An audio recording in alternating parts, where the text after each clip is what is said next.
Bismillahirrahmanirrahim. Assalamualaikum warahmatullahi wabarakatuh. Waalaikumsalam warahmatullahi wabarakatuh. Okay, welcome to English class today, Yes. Faisal. It's been a week, yeah. You More are not joining the class. More than that, yeah. Yes. Because you had a lot of activities like meeting, and meeting, Yes. yeah, for the biggest event. Of course. Okay. So how's life today? Alhamdulillah good. How about you, sir? I'm great. Yeah. To see all the students, I always feel great. Inshallah. Okay, so here you have three parts of English test. Yeah, the first is interview like this, and the second and the third, you have to tell or giving the presentations, yeah, IT Okay. project, and also the country that you want to visit in the future. Okay, so there are some questions here that you have to answer clearly, yeah, and correctly. So before that, are you ready to have interview today? Inshallah. Okay. Ready. So we go to the first question. Please tell me about yourself. Well, about myself, especially my name is Faishal Ahmad Rabbani. All of you can call me Faisal. Now currently I am now in 9th grade of IDN boarding school in the Jonggol part or the Jonggol branch. And for my age, I am now currently 15, and next year I will be 16 in the month of July. And for some of my hobbies aren't that much. For activities for sport, maybe sometimes I kind of like playing badminton or volleyball. And also for other activities, one of them is, well, designing. And for my favorite food, there are a lot actually, but one of my favorite foods is fried rice and also rendang. Rendang. Yes. Okay, that's nice. Enough. Yeah. Okay, so what about your family? I mean, how many siblings you have? Two. I have two siblings. So you are the first. Yes. Okay, it means you become the role model, yeah, Yes. of your little brother or sister. Okay, Faisal. So I can call you Faisal, and then Yes. we can go to the next question. It's all about IT skill. Yeah, talking about IT skill. Please tell me about your IT skill before and after joining IT boarding school. Okay. So actually, about my IT skill before joining to IDN, I would say it's quite decent because I have also already learned about technology and IT when I was still elementary. Like, moreover, on COVID times in pandemic, because I was very bored into doing something, so I learned about design and also others when pandemic, especially at 2020 when I was in 4th or 5th grade. Yeah, around that age. At 4th or 5th grade, when it's pandemic, I also learned designing by myself. I also learned how to use Photoshop and others. So I also quite learned a lot, especially at elementary. I was also sent by my parents to do a course or additional classes to learn about programming, which is Scratch, and then after Scratch we continue to learn Codular or making application, and also website, basic HTML and others. I have already taken those additional classes since I was 2nd grade. Actually, from 2nd grade I already learned Scratch, and then at the pandemic I learned about Codular and making applications. Yeah, and after joining to IDN, I have actually improved a lot in my IT skills, especially in the design field, because that is also one of my passions, which is designing.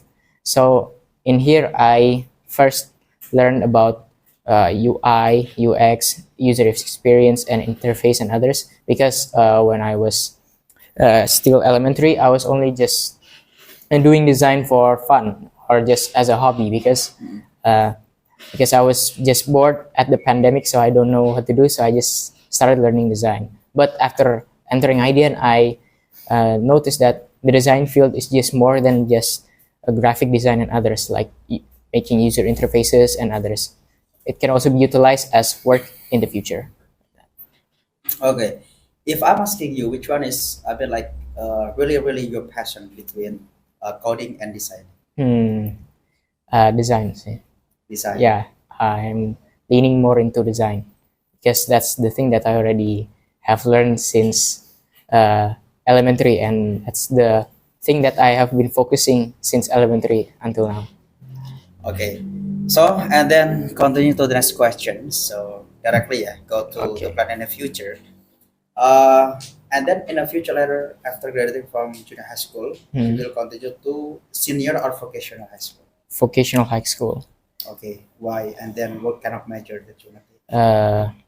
I would continue vocational high school in IDN boarding school again, in Jonggol again, in the main branch, or yeah, the center of IDN is Jonggol, and I will choose the, well, as the same as my hobby. I will choose the design major or DKV. Yeah. Okay, and then what is your future? Uh, like what, sir? Yeah, maybe what are you gonna be in the future? Oh, Maybe you okay. wanna have like you wanna with some companies or maybe you wanna work where Mm, like that. maybe starting after graduating from vocational high school, I would like to attend college first. Like maybe I would search colleges like in abroad, overseas, or if I don't have the chance to go overseas, maybe I would like to attend on colleges that focuses on the design majors. Some of them is on the University of Indonesia and also the Technology Institution of Bandung. So they have the majors that is solely focused on making designs, and also not only designs, like there is subjects like UI UX design, graphic design, art, and others. And maybe after graduating or after graduating college, I would like to maybe start my own design agency, or maybe start my own startup company about design. But before that, maybe I would like to do some freelancing first as a startup or warm up. Oh, that's nice. Yeah. So you have plan about that. Yeah. Yes. Okay. So we're back again to junior. Nice. Yeah. Okay. Because you have had like a lot of experiences here. Yeah. And then do you ever become the trainer and then where? Oh, as a trainer, yes, I have, because it's also one of the targets in IDN to become a trainer before graduating. So actually, I just want to share one of my biggest experience as a trainer, which is becoming a trainer in Malaysia, especially. Oh, Malaysia. Yes, Okay. Malaysia, but not on the center like Kuala Lumpur or others. On the Borneo Island, the Malaysia on the Borneo Island part. So in there, I became a trainer, or yeah, a trainer for about 2 or 3 days, and in there I taught about Scratch and the basics of Scratch and how to make a simple game in Scratch. Yeah, like that. That is also a very wonderful experience for me, because in there I also felt how to teach others or other foreigners. Like maybe as usual, we only teaching or train people that is in Indonesia, so we feel normal to speak with Indonesian language. It's pretty easy, or maybe even already pretty hard to teach even on Indonesia itself. So because some students maybe, and you can feel how it feels to be a teacher, how some students will not pay attention to you or others. That is one of the challenges that you can face becoming a trainer, especially also when you become a trainer overseas or outside of the country. Okay. So who became the participants that from elementary, junior or Oh, senior? for my turn as a trainer, the participants are junior high school, also ninth graders. Also, all the grades. So all over there, nine like graders. there go like 7th grade, 8th grade, 9th grade, Yes. same like in Indonesia. No. Yeah, but the one that I train is nine graders, but only one class, see. Because in there are several classes, yeah, similar to Indonesia, lah, because on the school there is actually an Indonesian school as well. So in the school that I train is also a school that is managed by the leaders in Indonesia. But the Yeah, language using English or uh, just mixed. mixed. Yeah, So because some students don't really understand Indonesia that much because in Malaysia, some of them uses Malay language as their first language or their home language. okay, okay, that's nice. And then do you ever like do some projects that earn the money when the holiday might be making like designing and then you sell it? Oh yes, I ever. One of them is making designs for a merchandise or shirts, and then after making some of them, I try to sell them, but not immediately sell them to the public. I try step by step. I'll just try to sell it to my friends at home or even my cousins like that. And some people have bought it also. Yeah. Then how much money did you earn it? Mm, around 500 can see. Around 500,000 because I didn't sell that much actually. It's only just trying, just a test. That's good. Yeah. And then the next, talking about the experience again. Yeah. So what is the most interesting experience during learning at American school? Oh, okay. One of the most interesting experience. One of them, yeah, as I said before, teaching in Malaysia, and also there are many more interesting experiences. One of them is Edu Race when 8th grade in and Edu Race is called where we are given a team and that one team will be given only 100,000 rupiah and we have to use that 100,000 to go from Jonggol to Kota Tua or Jakarta, and we have to use it efficiently. That money has to be used efficiently for our team. So 100,000 is for one team, not for one person. So one team before was consisting of 5 people, and that 5 people must use 100,000 together from Jonggol to Kota Tua or to Jakarta. So, And and then what's the most problems in your uh, team before? there are several problems. One of them is maybe we kind of got scammed by the people outside because we didn't check that much. Also, we already used the money for other things, so it kind of ran out faster than we thought. So there are some checkpoints also, and in one of the checkpoints, when we check the money, we just realized that the money still was only 30 or 20,000 left, even though we still are at Far. yeah still far, still at the second or the third checkpoint. Yeah. Okay. And then the next experience. Also, The last one of the one. experience is recently I've become one of the volunteers or one of the teams for the event, which is IDN's biggest event, which is IDN Techno Fair, which is located in Malang.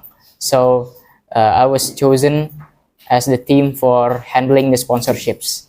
Yeah, because uh, uh, the student councils in all branches of IDN was delegated for the school to join us to join IDN Techno Fair to help in handling the sponsorships such as searching for money to get money for the IDN Techno Fair itself. And for our student council, or especially for junior high school, we got 2 sponsors in which the nominal on total was 4,500,000 for junior high school itself on Jonggol. Yeah. Okay. So was that successful? As a team, Alhamdulillah, yeah. Alhamdulillah, it was successful, even though maybe the event wasn't as big as we thought it would be, but Alhamdulillah, it went pretty well. Alhamdulillah. Okay, Faisal. So it's been 15 minutes. We Mm, talked together here. Yeah, because we have a limited time. Yeah. So maybe yeah, this is yeah. the last question for me. Okay. So please give a last word. I mean, like, yeah, word, yeah, or sentence for Indian boarding school. Okay. Well, for IDN, uh, don't give up to always help and improve the students in IDN. Give the facilities for the students to grow and become a better individual person, such as their uh, achievements and their skills and others. Yeah, Enough. enough. Okay, it's really, really good, yeah, to talk with you, Faisal. So maybe if I do not stop, it can be until an hour or 2 hours to talk deeper and deeper. Yeah. So maybe that's all from me for the interview today. So it means you have passed, yeah, for the first part. So you have Okay. still two again later. So that's all from me. Assalamualaikum warahmatullahi wabarakatuh. Waalaikumsalam warahmatullahi wabarakatuh. Okay, Bismillah. Assalamualaikum warahmatullahi wabarakatuh. Alhamdulillah, wassalatu wassalamu ala asrafil anbiya'i wal mursalin wa ala alihi wa sahbihi ajma'in. Amma ba'd. Hello everyone, welcome back. And on the second part of this video, today I would like to give a presentation and explaining all of my projects, specifically all the IT projects that has been made in IDN boarding school, junior high school, as you can see here in the title. So here I have 7 points that I would be explaining about the projects that we have made from 7th until 9th grade. So the first I will explain or review to you guys one of my best Scratch projects, and then the second will be the best build box projects. Both of these, Scratch and build box, are games that we learned in 7th grade. And then for 8th grade, also website projects that we made in 7th grade also. And then for 8th grade, we have multimedia projects or design, and also embedded system or IoT projects. And then for 9th grade, we have modular projects and also Flutter projects or an application project. So the first, I would like to explain or show you guys the best projects in Scratch that I have made in 7th grade. So here are some of the projects that I think are the best that I have made at 7th grade. The first is about Alien Defender. Well, this game is about, yeah, like the name Alien Defender. So here you play as a ship, and the task of you is to eliminate the UFOs or the alien ships that is coming to or hitting to your ship. So there is also a score. If you hit a certain score, then you will win. But if your ship hits one of the bullets or hit the alien ship, then you'll lose. Then for the second is Pac-Man. So this is one of the projects that we made also in 7th grade. And for this game, well, it's basically the same as like regular Pac-Man game. Basically, yeah, the same. There is a Pac-Man, and then these dots are supposed to be the ghosts, and here are like the points that you can get or the score. And also there is a kind of like score or and also time. So if you collect enough scores in the time, then you will win. But if you hit maybe you hit the ghost 3 times, then you will lose. And for the third is the Defender. The concept is kind of similar to Alien Defender, but the difference is here you will play as a tank, and here is going to be your defend or your barrier. So here there would be like the enemy's place, then you would have to shoot the enemies and kill all of them. And then later on, there will be a boss that will show up here, which is a bigger tank from the enemy, and you have to kill the enemy or the boss tank in order to win the game. If you have already killed the boss tank, then you will win. But if if your lives here are decreased because the tanks from the enemies are going to your base, then you will lose. Okay, that's for the Scratch project. And the next that I would convey is about the Buildbox projects. So it's also the same, which is games in 7th grade, but we made this in the 2nd semester. So here, the difference about Scratch and Buildbox is that in Buildbox, we make 3D games, but there is one of the targets that we make, which is a 2D game that is also pretty complex to make. That's why we make it in Buildbox. So one of the first is a cars game, or yeah, cars game, which is you play as a car. Yeah, imagine like Asphalt or others. So it's kind of similar to that, but lowered down version or down version. So it's just like a simple car game that you play as a car, and then you can get certain items to get your score. And then for the second is Google Dino game. If you know the famous Google Dino game that you can play when you don't have internet in Chrome, yeah. So we tried to make that, but in Buildbox. So yeah, the function is also similar to the Google Dino game in the Chrome browser, except this is just a different platform, which is in Buildbox. And for the third is a crossing road. But you may think that this crossing road is different than the crossing road that we know. Like think like you play as a chicken and then you cross the road that has cars as the obstacles. But here it's kind of different. So here these are the obstacles that we should not hit, and then these are like the platforms that we have to get across.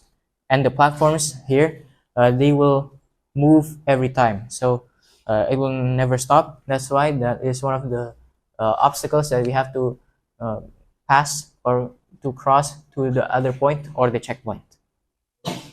And maybe that's for the games. So the next, I would like to show one of the website projects that we made in 7th grade, and that is also still used until now, which is the personal website or portfolio website. So yeah, this website is used by us to showcase our projects that we have made from 7th to 9th grade, and also other projects, not only IT projects, because there are 3 curriculums in IDN that we learn, which is DINIA, IT, and English, and each of them has their own targets. And every target that we have, we showcase them all in this website, which is the personal website. And we made this website in 7th grade, the first semester, using WordPress. So it will be easier for us to make posts and others. Okay, so now we continue to the 8th grade projects, and the first is multimedia projects or design. So there are several things that we learn in multimedia, such as making posters and also making a basic UI design. In here, I choose two of, I think, one of my best or several of the UI projects that I have made in 8th grade. So the first is this is one of the first UI project that I have made in 8th grade. So this is just the first time that I have tried making a UI design. So I called it a Grab Go UI. So this is a UI design that I made using Figma, and for the theme of this UI design is about a food delivery app. And also we learned also about making the prototyping also. So not only making the UI, but also a simplified UX of it. And these are some of the screens that I've made. There are several screens. And for the next is also kind of a similar concept from the screen before or the UI before, which is Rudy. Well, this is the same, but the difference is that this is for, like, for example, McDonald's, they have their own application. Well, this is kind of like that. So this is only for one restaurant, not for several restaurants, and you can order by this application. And here are also the screens that I have made for this UI design, such as the ordering screen, the home screen, and also the order track screen. Okay, now we continue to the next, which is the embedded system or the IoT projects that we learned in 8th grade. So there are three that I think are the hardest and also the most well that we made. The first is about smart farm. So like its name, it's about smart farm. We use Arduino as the code, and also for the hardware simulation, we also use Arduino or the actual hardware such as the sensors and other motherboards. And for the external uh, software, we use Ubidot, which is kind of like a platform or a dashboard designed to display information or data that is received from the output of the sensor, or I mean input of the sensor. And then for the second is weather station. And for the weather station, we actually just made the hardware simulation using Walkly, which is a virtual simulation. And for the code, it's also in Walkly, but using Arduino as the base code. And we also use a dashboard also, which is Adafruit, and yeah, it's also similar to display or show off the data that is received from the input of our sensor. And a weather station is used to detect the weather that is outside or the current weather condition like the temperature, the humidity, and others. And for the last is about the smart greenhouse. So we made the simulation in Walkly, and for the dashboard or the software, external software, we use Thinger.io. Same like before, is a cloud IoT platform used to display data that is received from the input of the sensor. And this smart greenhouse is about receiving data of the current humidity and temperature condition of our greenhouse that we made. Okay, now we continue to the 9th grade projects, which is the Codular, one of them, or one of the applications that we made. So here are several of the applications that we made in Codular. So the first is about name card, which is like an actual name card but as an application. So about your basic information such as your name, your current status, and also your contact information is on this application. And the second is a calculator app. So this calculator app is like its name, a calculator app, but this is not only a basic calculator app. You can also calculate shapes in this application. And for the third is a talk to me app, which is a text to speech app, or also a speech to text app. So if you maybe are talking to a person that cannot talk or cannot hear, you can use this application, which is talk to me. It can receive your voice in the application. And for the last is about the Flutter projects. So actually, for the Flutter project, it's only one project, which is the Bitaco application, but we have several screens or features that we have. And in here, I have chosen the first is about the dashboard screen or the home screen of the application. And there will be like several menus to redirect to the other screens, such as the daily prayer screen, a zakat counter screen, and others. And for the second is about studying videos or video kajian screen. So in this screen, there will be like several videos about regarding Islam and also how we can learn from those videos. These videos are also connected to YouTube, so these are real-time videos. And also the third screen is the daily prayers, which is very useful for us Muslims.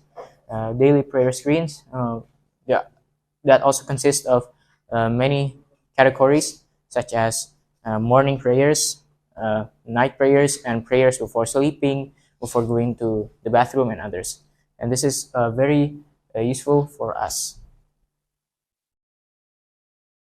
Well, maybe that's all that I could convey or give you guys in this video of the presentation.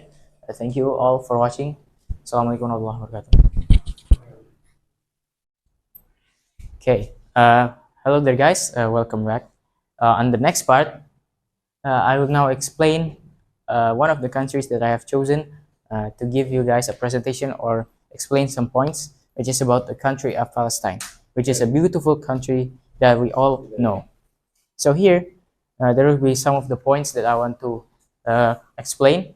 The first is about common knowledge or most known facts about Palestine, and the second is about the history, and also the third is a kind of heavy topic, which is the conflict between Palestine and Israel. Okay, so the first part or the first point, I would like to explain a little bit about all the most basic things or the most commonly known facts that we all know about Palestine. So in the slide, I have put 3 points here. So the first, about Palestine, they have 2 territories that make up the Palestine country. The first is about the Gaza Strip or the city of Gaza, and also the second is the West Bank or Tel Aviv. Both of these are crucial in making Palestine a country. But sadly, because of some wars, the Gaza Strip and the West Bank have been a little bit separated by putting borders by Israel on the north, west, and south. And then there's also a border from Jordan. And the second, which is a most commonly known fact, also a very basic fact, is that the holy mosque of Masjid al-Aqsa, or Masjid al-Aqsa, is one of the most important religious places in Palestine and also in Islam, because according to Islam here, the Prophet Muhammad is said to have ascended to the heavens from here, led other prophets in prayers, and which this means the event of Isra Mi'raj, where Rasulullah ascended to heaven and meet other prophets in heaven, such as Prophet Musa and also other prophets in heaven. And it all started in Masjid al-Aqsa. It is also one of the most famous. Okay, so yeah, as I said before, Masjid al-Aqsa is one of the most religious places and the most known place in Palestine. And for the third point that I want to explain is the origin of the word Palestine or the name Palestine. So Palestine here comes from the word Philistine or Philistia, which was a name given to the state in the 12th century before by Greek writers. So it kind of has a long history before conquered by the Ottoman Empire and also after the British War. So the name of Palestine actually comes from the word Philistine. And at the previous times, they have 3 tribes that make up Palestine. One of them is the Philistines, and then also the Hebrews, or now is called the Jews. And the others that there's also one of them, but I forgot the name. But the main point is there are 3 of the races that make up, or the tribes that make up Palestine at the time. Okay, so the second part here, I would like to explain the history about Palestine, a little bit about the history. So there are some 3 interesting points about the history of Palestine that I want to say. So the first, actually, in World War I, the government of British issued something called the Balfour Declaration, which declared British's support for the creation of Palestine in the national home for the Jewish. So not for the Philistines or the others, but for the Jewish people, which is kind of contradicts what Islam says, but that is what the declaration says in the British Declaration. And the second point, that in 1947, the United Nations Partition Plan for Palestine was voted, and the leaders of the Jewish Agency for Palestine accepted parts of the plan, while Arab leaders refused it. There are some of the points here. The continuation for the third point here is the rise of Zionism or Jewish in the late 19th and early 20th centuries saw a growing stream of Jewish immigration into Palestine because also of the declaration that is made by the British in World War One. And also, one of the points that I want to say is actually, if maybe some of you already know, that Palestine was actually one of the countries that recognized the independence of Indonesia. So they are one of the countries that supported Indonesia's independence, while the other countries haven't supported Indonesia yet. Okay, so that's it for the second part, and the third part is about the conflict. So, as you all may know, Palestine has been an ongoing endless war or conflict with Israel for a long time now. But I hope that after all of this, we can make peace with all, and to hope this endless war of Palestine and Israel to end with peace and to end faster. Okay, so that's all from me. Thank you for watching the whole video from the interview and the IT presentation to the country presentation. That's all from me. Wassalamualaikum warahmatullahi wabarakatuh.